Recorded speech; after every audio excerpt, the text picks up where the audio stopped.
틱톡으로 흥한 자, 틱톡으로 망한다는 속담이 있죠. 틱톡으로 큰 성공을 거둔 피프티피프티의 곡 큐피드가 표절이라는 의혹이 틱톡을 통해 퍼지고 있습니다. 이 영상을 올린 이는 튀르키예 가수 에브란조 긴디스예요. 그가 따라 부르는 곡은 2017년 발표한 자신의 노래 센 아스키 무지단입니다.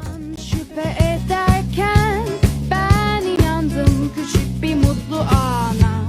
Sen aşkımızdan şüphe ederken. 어디서 많이 들어온 멜로디죠? 한편 전 영상에서도 다뤘죠. 르세라핌의 곡, 안무, 패션, 뮤직비디오 등이 로살리아의 작업과 비슷하다는 이야기가 계속 나오고 있어요. 다만 이 경우엔 표절이라고 하진 않고 과도한 레퍼런스 사용이라는 표현을 씁니다.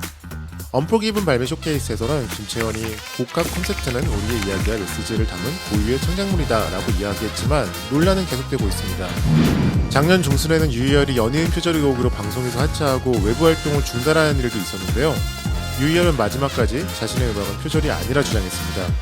대체 표절은 뭐고 레퍼런스는 뭘까요? 피프티피프티의 큐피드는 표절이 맞을까요? 르세라핌의 레퍼런스는 왜 문제가 되는 걸까요? 이 영상만 보면 완벽하게 이해할 수 있도록 준비했습니다. 함께 가시죠.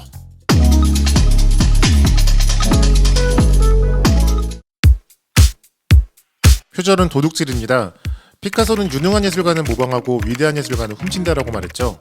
이 말은 그때는 맞았을지 모르지만 지금은 틀립니다. 유형의 물건을 도둑질하면 티가 나요. 훔친 물건이 원래 주인에게서 도둑에게로 옮겨가잖아요. 하지만 음악은 무형의 존재입니다. 얘가 훔쳤나? 이걸 훔친 게 맞나? 이걸 판단하기 어려워요. 재산으로서의 음악을 음악 저작물이라 말하는데요. 음악 저작물을 분류하는 기준은 멜로디, 리듬, 화음, 형식이에요. 근데 이걸 조금만 뒤틀어도 곡의 뉘앙스가 확 달라질 수 있고 각 요소가 다른데 조합이 다른 곡과 유사하게 느껴지는 경우도 있거든요. 이 중 표절 판결이 나는 대부분의 경우는 멜로디가 같을 경우입니다. 멜로디는 악보라는 유형의 매체로 표현 가능하니까요. 실제로 미국에서 표절 판결을 내릴 때도 음악을 듣고 비교하는 대신 악보를 비교하고 판결합니다. 우리가 알고 있는 대부분의 표절 판결곡은 멜로디를 베낀 곡이라는 거죠. 리듬과 화음은 표절을 판단하기 애매해요. 유행하는 화음의 경우 어느 정도 정해져 있기도 하고요. 리듬은 장르의 유사성과도 연결되어 생각해야 하거든요. 랩 또한 멜로디보다는 리듬에 가까워 표절 판결이 잘 나지 않습니다. 최근에 있었던 에드시런의 Thinking Out Loud와 마빈 게이의 Let's Get It On 표절 논란도 결국 에드시런이 표절을 하지 않았다고 판결났는데요. 비슷하고 자주 쓰인 코드 진행은 표절이라 할 수 없기 때문입니다. 하지만 마빈 게이의 Got To Give It Up과 표절 논란이 있었던 퍼렐 윌리엄스와 T.I.가 피처링한 로빈 시크의 블러드라인은 멜로디와 같지 않았음에도 표절 판결을 받았습니다. 그건 왜 그럴까요? 정확히 말하자면 표절은 상대의 물건을 훔친 건 아닙니다. 상대가 맞는 것과 같은 걸 맞는 거죠. 우리가 쓸 수 있는 음계라는 게 정해져 있잖아요. 우연히 상대가 맞는 것과 똑같은 걸 만들 가능성도 있습니다. 그걸 무의식적 표절이라고 해요. 세계에서 가장 유명한 표절 사건인 시폰스의 He's So Fine과 조지 해리슨의 My Sweet Load가 바로 그런 경우입니다. He's so fine. Wish she were mine. My sweet Lord, my Lord. 조지 해리슨은 He's So Fine을 전혀 모르고 My Sweet Load를 작곡했대요. 결국 팝 역사상 최초로 의도하지 않은 무의식적 표절 판결을 받습니다. 하지만 무의식적 표절도 결국 표절이죠. 조지 해리슨에게 손해배상액으로 원저작자에게 58만 7천 달러를 물라는 판결이 내려집니다. 법원에서 표절을 판단하는 기준은 세 가지입니다. 창작성, 이거성, 실질적 유사성. 창작성은 원곡의 표현이 얼마나 창의적이고 고유한 표현인지, 이거성은 원곡을 훔칠 의도성이 있었는지, 실질적 유사성은 원곡과 표절 의혹곡의 의혹 구간이 얼마나 유사한지 프레이즈 단위로 판단해요. 아까 언급한 로빈 시크의 블러드 라인스에는 표절 판결이 내려졌습니다. 이 곡의 표절 판결은 200명이 넘는 음악가가 창의성을 억압한다면 탄원서를 제출할 정도로 논란이 됐어요. 대체 왜 이런 일이 일어난 걸까요?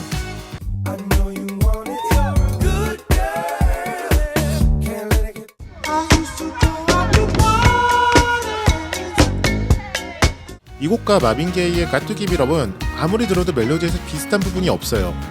그런데도 이 곡이 표절 판결을 받게 된 결정적 이유는 바로 의거성 때문이었어요. 의거성은 외부에서 판단하기 쉽지 않습니다.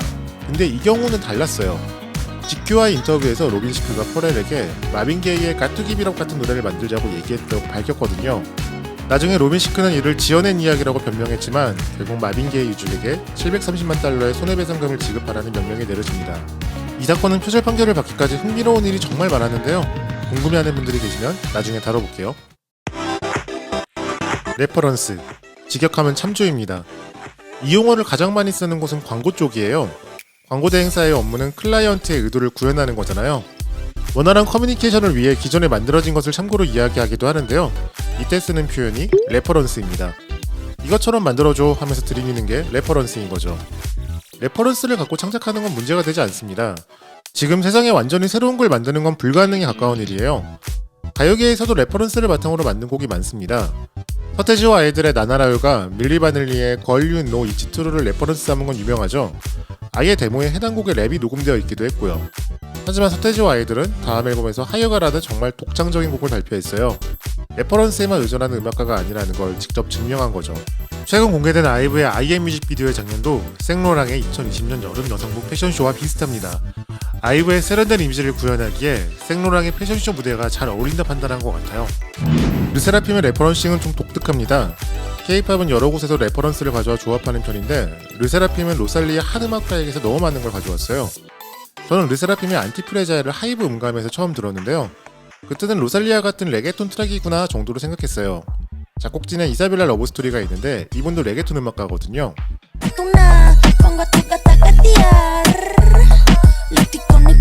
근데 앨범과 뮤직비디오가 발매되고 나서 보니까 좀 많이 참조했다 싶더라고요. 로살리아의 세 번째 앨범 제목은 모토마미입니다. 자신을 오토바이에 태우고 드라이브 시켜주던 어머니에게서 모티브를 얻었다고 해요. 그래서 사오코 뮤직비디오에서도 고양이 헬멧을 쓰고 오토바이를 타는데요. 이와 유사한 장면이 르세라핌의 안티프레자일의 뮤직비디오에서도 쓰였습니다. 치킨 데리야끼의 고양이 안무 역시 안티프레자일에서 비슷하게 쓰였고요. 로살리아가 투어에서 머리를 자르던 퍼포먼스 역시 SBS 가요대전 무대에서 재현됐습니다. 여기에 대한 제 생각은요.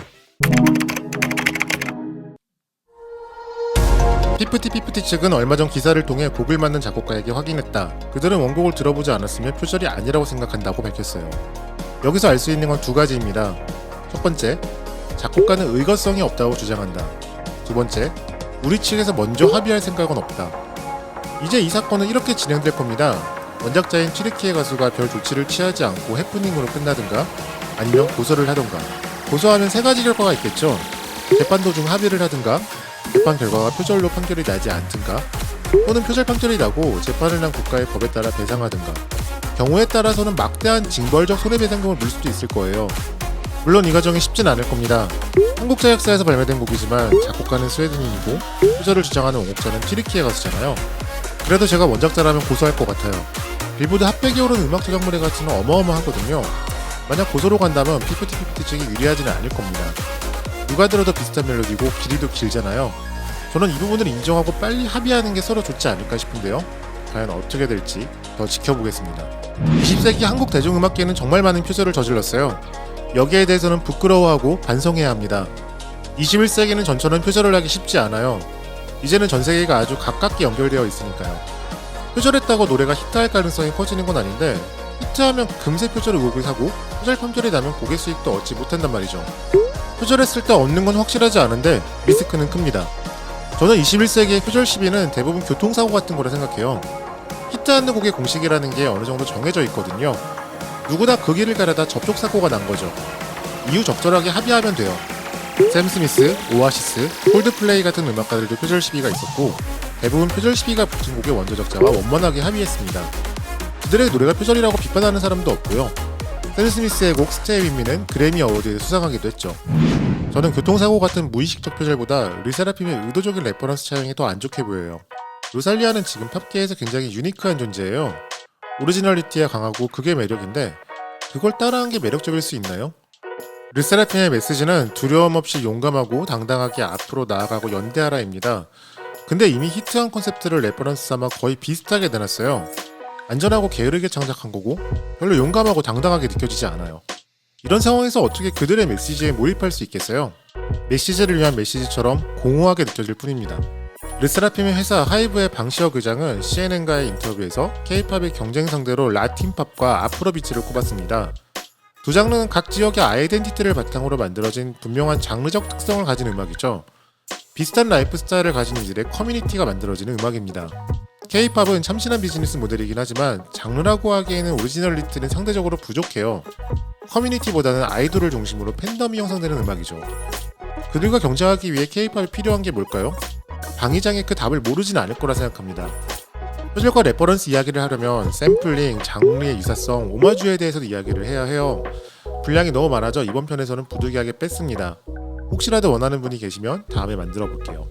지금까지 대중문화 탐구 채널 사람들은 왜 하박국이었습니다. 구독 버튼 누르고 우리 같이 탐구해봐요. 감사합니다.